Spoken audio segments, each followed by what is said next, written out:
I'd just gotten out of an 8-year abusive relationship and met someone on a popular online dating app. To be honest, I wasn't looking for anything serious, just someone to go watch a movie or have a drink with every now and then. I had 2 boys and was happy and living a peaceful life on my own after going through hell. So I meet this guy who's just a couple years older than me, and he had turned his life around. When he was younger, he was involved with gangs and drugs, and now he was into working out, staying fit, and doing family stuff. I guess you could say I felt protected by him. He was a hard worker, self-sufficient, had a son, and he loved going to the gym every day. I myself had kind of a crazy past, but had overcome it, so we seemed like a good fit. We would go to dinner, the movies, normal dating stuff. But he eventually wanted to spend more and more time together, and I was having trouble giving up all my free time for him, and he would get angry about this. Like, really angry. After being with a controlling, possessive guy for so long, this was obviously a red flag, and after 3 months, I told him I didn't want to see him anymore. He said that he needed to confess something to me. He admitted to me that he was using steroids, and that was the reason for his mood swings. He cried and said that he was sure that was the reason, and he was willing to stop if it meant he could have another chance. I obliged, but only under the condition that we only remain friends.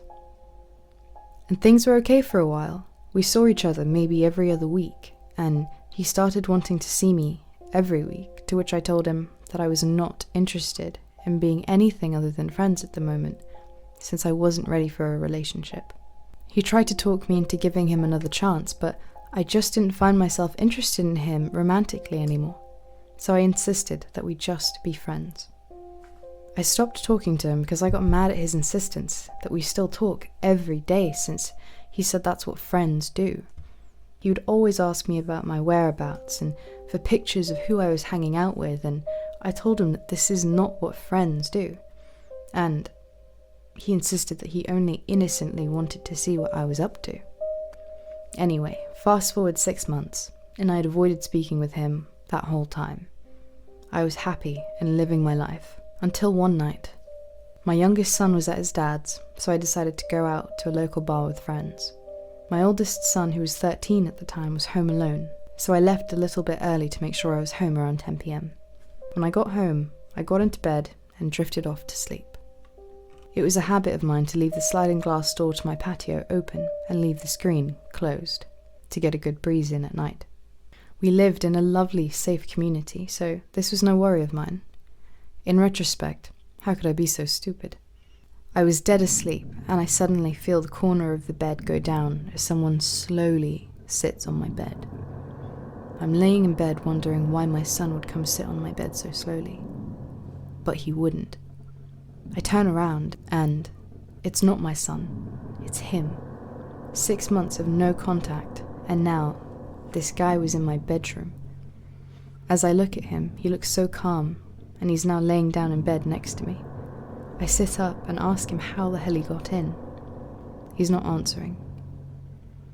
I needed to talk to you. I said, okay, when you need to talk to someone, you don't sneak into someone's room. You call them. You leave a note for them, leave a voicemail. Literally anything but this. I'm thinking about how grounded my kid is for letting him in. I didn't have your number anymore, he said.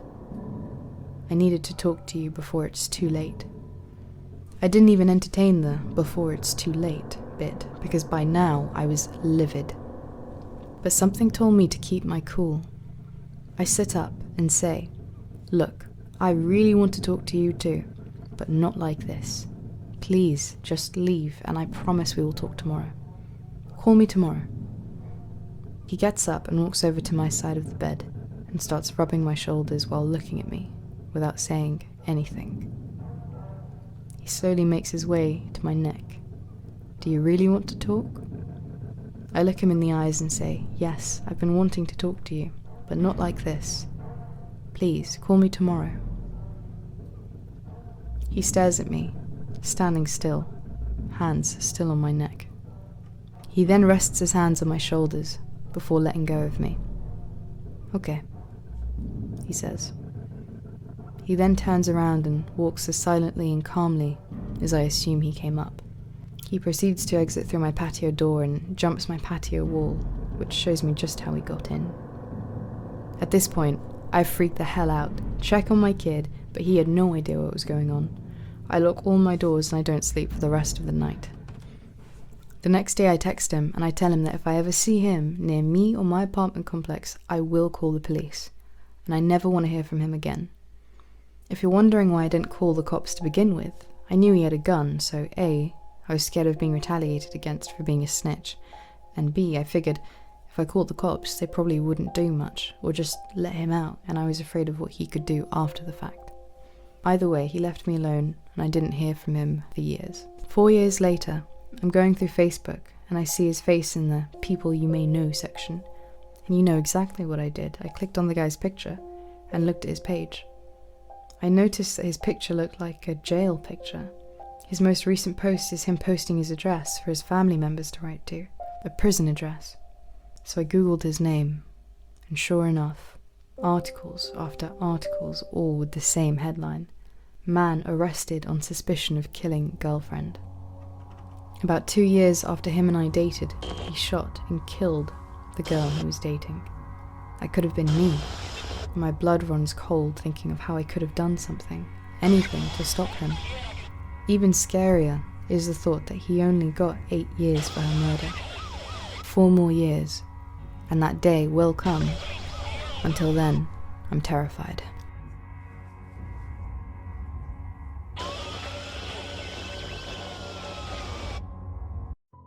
So this story is from a few years ago. Me and my friend, who were both underage at the time, were pretty buzzed from party hopping all night. It was 2 a.m. on a Friday night, and we roll up to the Wendy's and ditch the empty bottles of Smirnoff Ice on the curb while we wait for our food in the drive-thru. I, at the time, had no idea that it was illegal to be out past a certain time if you're under 18, unsupervised. And that it was way past that time in my town. I catch a text from a friend and she asks me to get her order and meet her at the intersection so we could eat together. Okay, sounds like a plan to me. I get to the intersection and there aren't any gas stations or grocery stores, just some creepy office buildings and a dirt lot. I stupidly picked the dirt lot to wait for my friend who calls me and is like, "Hey, I'm at the intersection, are you okay?" I'm like, "Yeah, of course. Oh, I see you." And she asks me, "Is that you with the cops behind you?" I told her, "What? No." I turned around anyway to discover that the cops were in fact behind me.